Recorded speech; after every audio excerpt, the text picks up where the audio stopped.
And the Lord spake unto Moses, saying, Command the children of Israel that they bring unto thee pure oil olive, beaten for the light, to cause the lamps to burn continually in the tabernacle of the congregation, and it shall be a statute forever in your generation.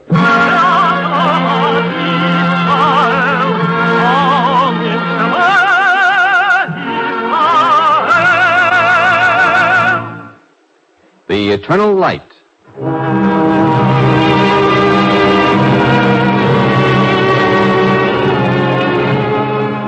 The National Broadcasting Company and its affiliated independent stations present The Eternal Light, a program which comes to you today transcribed from Hollywood under the auspices of the Jewish Theological Seminary of America. Today's program, The Human Element, starring Jeff Chandler as Ira, was written by Will Lauren.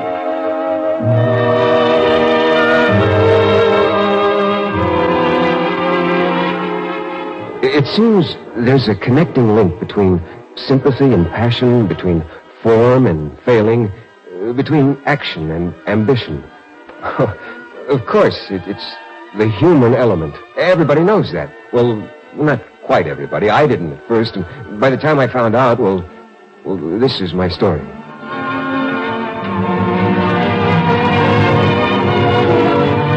Me, I'm an enthusiastic type of fellow. I always have been, and if I'm not careful, I always will be. It's like my mother used to say. I have 3 sons. The oldest, a poet, a born poet. The second, a genius in mathematics, no doubt about it. And Ira? Well, Ira is enthusiastic. And why shouldn't I be? I have the 3 things in life I want most. I always wanted to be an agronomist, and now I am, and a good one, too. Second, I'm betrothed to the most beautiful girl in the world, and also the smartest. And third, I live in Israel, where everyone is enthusiastic. Of course, a person who's not enthusiastic should live somewhere else. The jungles of Africa, the North Pole, someplace where life is easy. Now, for instance, the other day I was present at a conference of high government officials where the second deputy undersecretary of commerce said to me, Ira, my boy. A very important man. Notice the enthusiasm. Ira, we're proud of you. The program for peanut production is a tremendous success.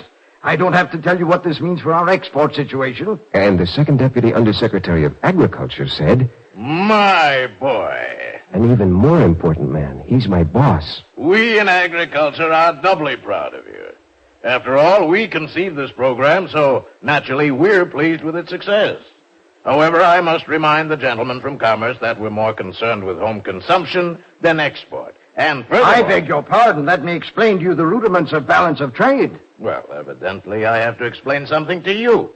Now, look here. Excuse me, gentlemen. You don't realize that our peanut crop is a highly desirable export commodity. But you don't realize how many uses we have for this crop right here in Israel. Why, the peanut oil alone. There. Isn't that a lovely discussion? So many possibilities. Such enthusiasm. Of course, it's very satisfying to be in a position where the only disagreement is how to make the most of success. Well, that's how it is today. Unfortunately, I'm afflicted with a good memory, and I remember, how clearly, that only 5 years ago the discussion wasn't quite so delightful. Ira! That's the same gentleman from Commerce. He was only 3rd deputy then. What's the matter with our peanut production? How do you mean? What do you mean, how do I mean? There is no peanut production. Don't you know we need exports? If you will permit me, please, this is our problem. That's my boss again, before he was promoted. Ira, my boy, never mind about the exports. Now, you're an agronomist, so you know all the reasons we need peanuts right here at home. Don't you, my boy? Oh, yes, sir. As I see it, there are 9 basic values. 1... Then why aren't we growing any? Well, sir, the farmers don't want to grow them. Ira, my boy, I want you to go in your Jeep and make a tour of the country. Oh, but, sir, You have to persuade the farmers to cooperate with this program. It's really very simple. What were you going to say? Sir, I just came back from a tour of the country. I'm giving you a second chance. You want to be an agronomist? Oh, yes, sir. So get out there and agronomize.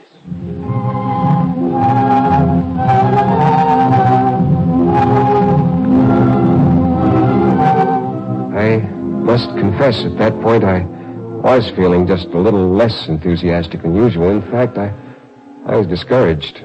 As I said to my bride-to-be, Ruth... I know, dear. You're discouraged. I am? I mean, I am, but how do you know? No enthusiasm. Oh. Ira, would you be offended if I,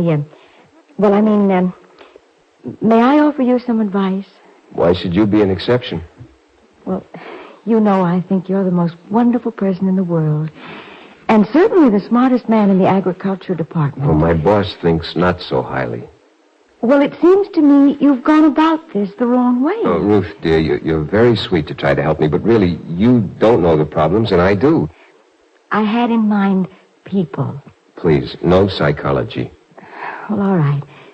Why do people emigrate to Israel? And no philosophy either. Let's stick to peanuts. Ira, you're dampening my enthusiasm. That's better. Now then, why do people come to Israel? Freedom? What else? Hope?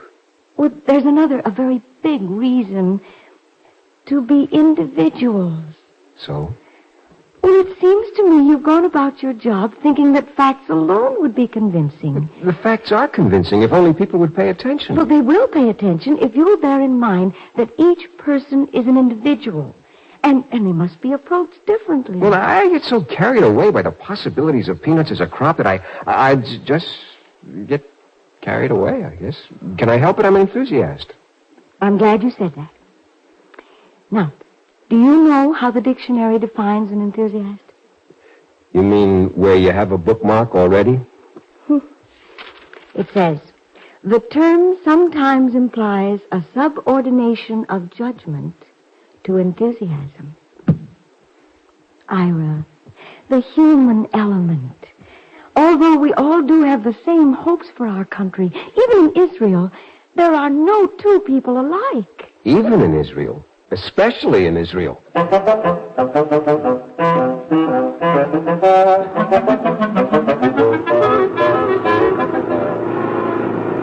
So, off I went on my second chance. But this time, in addition to being armed with facts and figures, I made a list of all the people who had turned me down before.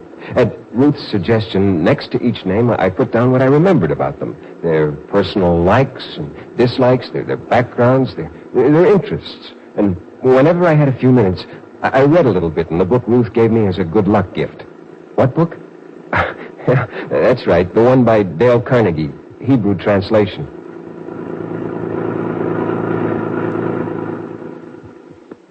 I'm sorry, Ira. Our land is already being put to good use. Isn't that right, Hannah? That's right. Benjamin, I don't mean to be nosy, but I was walking around this afternoon, and, well, you know that back section over there? On the west boundary? Yes. Well, what about it? Well, there's about 200 dunams there, and I didn't notice anything growing there. That's all been decided. That 200 dunams is earmarked for cotton. Isn't that right, Hannah? That's right, for cotton. More tea, Ira? Oh, no, thanks. Benjamin, why don't you give it a try? Peanuts, I mean. If you're going to try a new crop, what difference should it make whether you grow one or the other? All right. I'll tell you what difference it makes. This is a successful kibbutz, wouldn't you say? Oh, certainly. It's thriving, busy. Are people happy here? Yes, but... All right. Now, do you remember what it was like when we first came here? You mean it was barren? Barren. Not only was there nothing growing here, nothing could grow here. We spent almost a whole year just clearing away the rocks before we could even start planting. Tell him, Hannah. Tell him what it was like. Backbreaking. And heartbreaking. All right. We would do it again if we had to. We'd go through it all again, gladly. Put roads in the wilderness and crops in the desert. But for what? For grain, yes. For dairy, yes. For fruit, yes. But for peanuts? Is this the staff of life? Is this the milk and the honey? No, I see what you mean. After all, Ira, a man has his pride. Yes, I guess you're right. All right, then. I'm glad to see you're a reasonable man.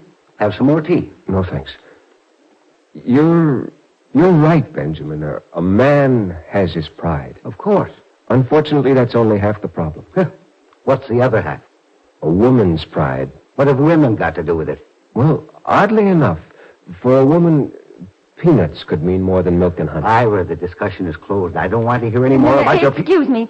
Ira, what did you mean for a woman? Hannah, they tell me you're a good cook. What do you use for baking and for frying? Well, it's a problem. Most of our butter has to be taken to market, so we use very little. And olive oil is so expensive. Exactly. Now look at this. We've been doing some testing in our laboratories. Here. What is it? It's a new cooking oil. Go on, smell it and taste it. Mm-hmm. Well, so? That's peanut oil. Now, Hannah, the discussion is closed. You know we decided months ago that... Excuse me. Is it expensive? It's much cheaper than olive oil, and you don't have to use as much. And would this really be available to us here? If there's a big enough peanut crop, yes. Benjamin? Oh, no. Benjamin? A man has his pride. A woman has no pride in her kitchen? Can I cook with cotton? Oh, Hannah. As a favor to me.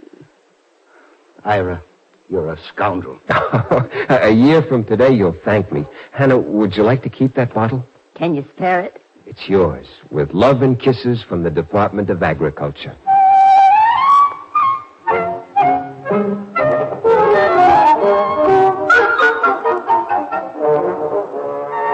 Well, what's new, Avram? Nothing, I'm afraid. Things are pretty much the same as when you were here last. Oh, it's difficult, huh? Well, I don't have to tell you the problem with growing young trees out here. Yes, it takes time, and more water than we can spare, and a less sandy soil than we have here. I know.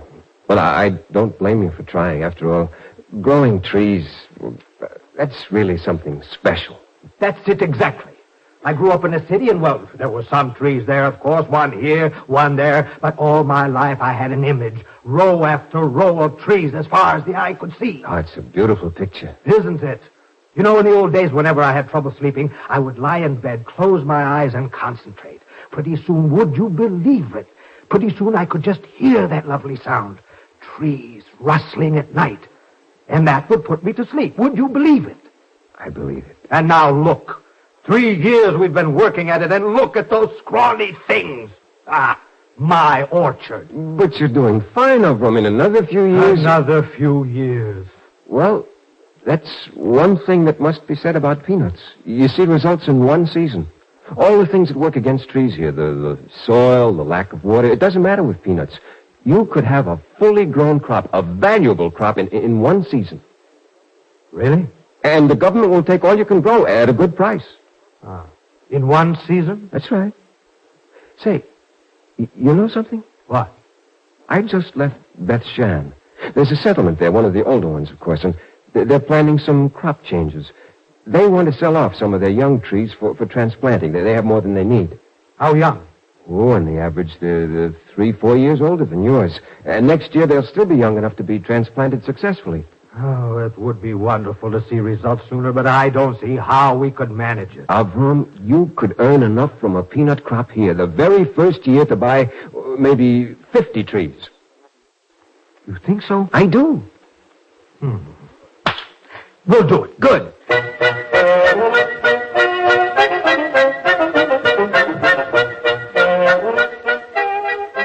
Do this. Do that. How about this? Try that. 28 years I've been a farmer in Israel, and for 28 years I've been getting suggestions. No, Muttle, wait a minute. Oh, you wait a minute. Who knows better what grows well around here? You desk farmers in Tel Aviv, or the real farmers who live right here? Well, you do, of course. Oh, that's right. Me and my neighbors who've been here for years. But do you think my neighbors give me suggestions, even though they do know what it's like around here? They wouldn't dare. What do you mean they wouldn't dare? You think I'm more hard-headed or something? No. Of course not. Why, I'm a reasonable man, approachable. Mm-hmm. I'm just fed up with the suggestions from the government, that's all. Have we ever steered you wrong? That's not the point. Every week it's something new. Pamphlet number 247. Have you tried our new chemical fertilizer for spring planting? Pamphlet number 981. Tractors are now available on short-term rentals at nominal cost. Right for information. That'll be the day I'll ask you schoolboys for information.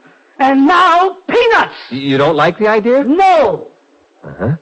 You know about the change in the subsidy situation with peanuts. I don't care how much subsidy the government is offering. I wouldn't grow peanuts if they offered... There's no subsidy at all. And another thing. If you think for 1 minute no subsidy? Not if you don't want it. Well, I must say you have your nerve. No subsidy. Not a penny. And you expect to persuade farmers to try a new crop with no Oh, there is an inducement. What? A year's supply of government pamphlets bound in leather? 3 tons of grain fodder for every ton of peanuts produced. Yeah. That's right. 3 for 1. You know, I just left your neighbor over there. Jacob? Yes, Jacob. He's making pretty big plans for his new crop. But then those are beautiful cows he has there, and I guess he wants that fodder. He has beautiful cows? Have you seen my herd? Oh, yes, I have. Is that the best dairy herd in Mahalal or not? So far, yes. But once Jacob starts the exchange 3 for 1, don't forget why he's... No, not so fast. But, Muttle, you know how people are. Jacob is a pretty independent man. Once he makes up his mind to do something for his herd, nothing can stop him. He even All right. You'll have 50 tons from us. Now I'll get back to work. Goodbye, Ira. Only 50 tons? And you a farmer 28 years? Well, a greenhorn could do better with one hand tied behind his... If you don't watch your tongue, you're liable to get 250 tons from us. Now go on back to Tel Aviv and plow your little furrow between the desks. All right, go on.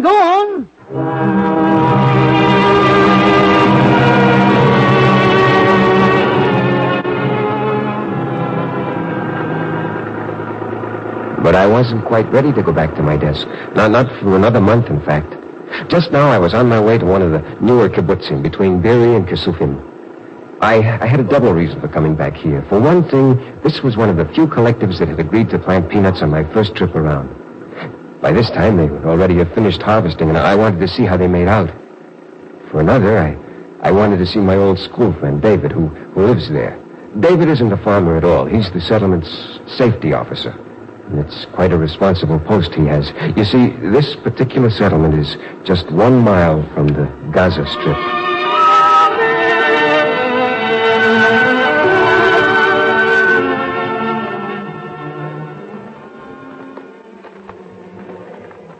Halt. Aren't you going to say who goes there? Take the light out of my eyes, you idiot. Ivor, how are you? It's good to see you, David. They told me you were on guard duty tonight. Yes, most nights, Ivor.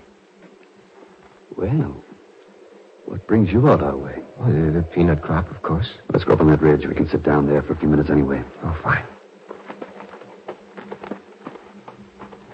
Ivor. Yeah?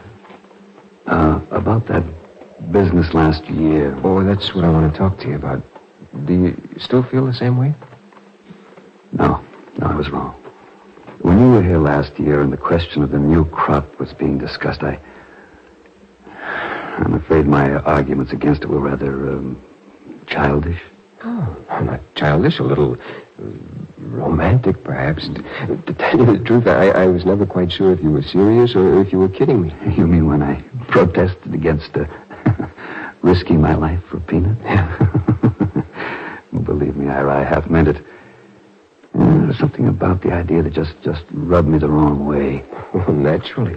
I'm sure if I'd been in your shoes, well, it would seem rather absurd.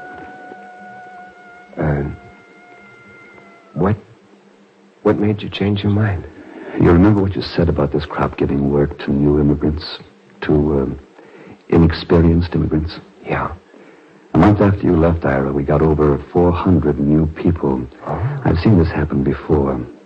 Immigrants come in and they want to be farmers. They'd rather be farmers in Israel than anything else in the world. But they're not prepared for it, Ira. Physically, I mean. Most of them have never done manual labor before, and in the past it's been terribly discouraging asking them to do work unlike anything they've ever done before. Yes. After all, it takes time, Ira, to toughen up, to learn the ropes. I can see what must have happened. Exactly.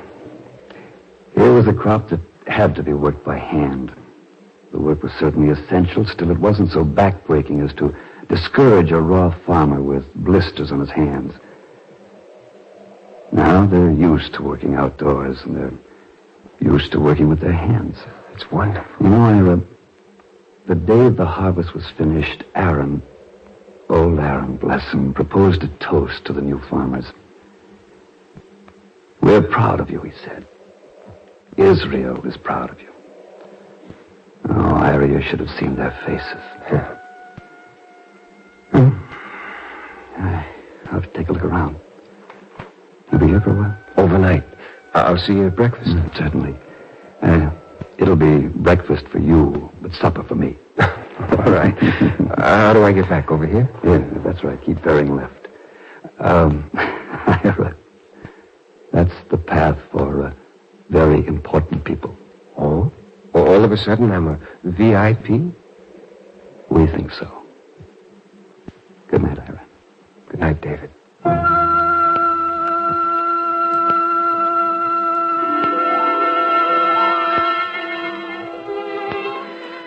Not interested. 300 byproducts. Not interested. Puts nitrogen back in the soil. Not interested. Elisha, this is my last stop before I go back. Why are you giving me such a hard time? Don't take it personally. It's quite a plant, you know. It gives us vitamin A, vitamin B, vitamin C. Ira, you're a nice fella, but I'm not interested. Yes, I know. All right. Nothing more to say. You mad? No, of course not. We'll just have to send the machinery back to Kenya, that's all. Hmm? So long, Elisha. I'll be seeing you. Well, what did you say? I said I'll be seeing you. No, before that, about the machinery? Oh, that. I didn't mention it before? No. Well, we got the machinery for peanut production from the British. It seems they bought a lot of equipment when they tried to grow peanuts in Kenya, but they couldn't make a go of it there. So we acquired the machinery for very little money. But I guess we're no better farmers than they are. Well, that's how it goes. So long, Elisha. Well, wait a minute. From Kenya? That's right, from Kenya. Well, here's my trusty little Jeep. Bye. All right. Send down some plants. What did you say? I can't hear you. Well, turn off your motor and you'll hear me. I said send down some plants. For how many dunams? Oh, let's say 300. With all your land? Not interested. 400. Not interested. All right. Send enough for 500 dunams. That's more like it. Ira, they couldn't make a go of it, huh? So it seems. This amuses you? Make it 600.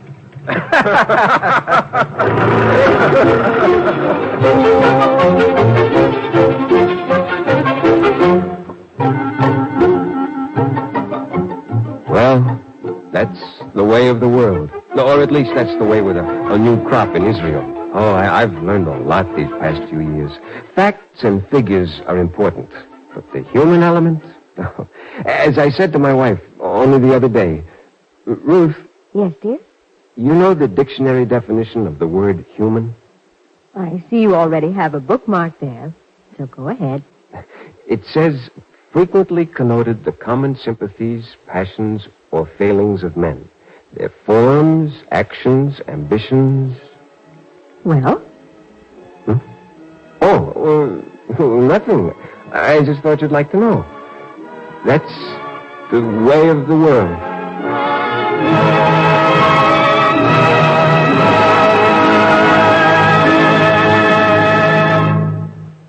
If you would like a copy of today's script, please send your name and address with 10 cents to cover the cost of postage to the Jewish Theological Seminary of America, 3080 Broadway, New York, 27, New York.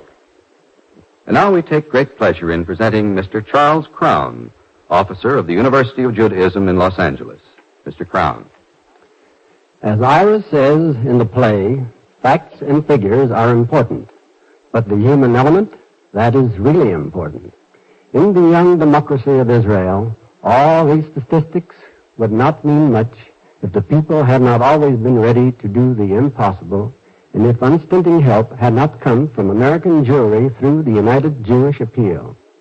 In the nearly 8 years since Israel came into being, the people have recorded almost incredible achievements, particularly in development of the land, which had been barren for thousands of years. The object of the intense agricultural development program have been to supply food for a vastly increased population and to speed the absorption into productive work of the immigrants who poured in and doubled the country's population in 7 years. The human element, the people's willingness to do everything they could, to build freedom, to keep Israel's gates open, to make any sacrifice in order to take in all who needed to come to Israel from lands of oppression, spurred them to make the vast, overwhelming, difficult dream of making the desert bloom a reality. Like our American pioneers, Israel's people were ready to sacrifice their own comforts to open up more land for those who need to come. Despite every problem that confronts them, the people of Israel are determined to keep the gates open for the scores of thousands in tension-ridden lands who want and must go there. They are equally determined that those who arrive will get an immediate opportunity to become productive citizens in the new settlements begun by those who came before them. Thank you, Mr. Crown. Our Eternal Light drama today, The Human Element, was written by Will Lauren. Cantor David Putterman sang the liturgical introduction. Jeff Chandler was starred as Ira. Featured in the cast were Irene Tedrow, Stanley Farrar, Paul Fries, Vivi Janis, Jim Nusser, Jan Arvan, Rolf Sedan, and Tom McKee. This has been an NBC Radio Network production, transcribed in Hollywood and directed by Andrew C. Love.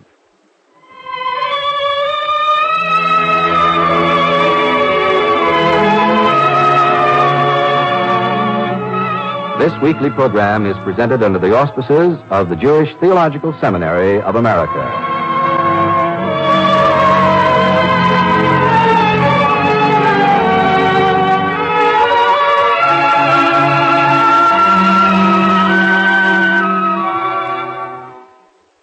This is Monitor, the NBC Weekend Radio Service.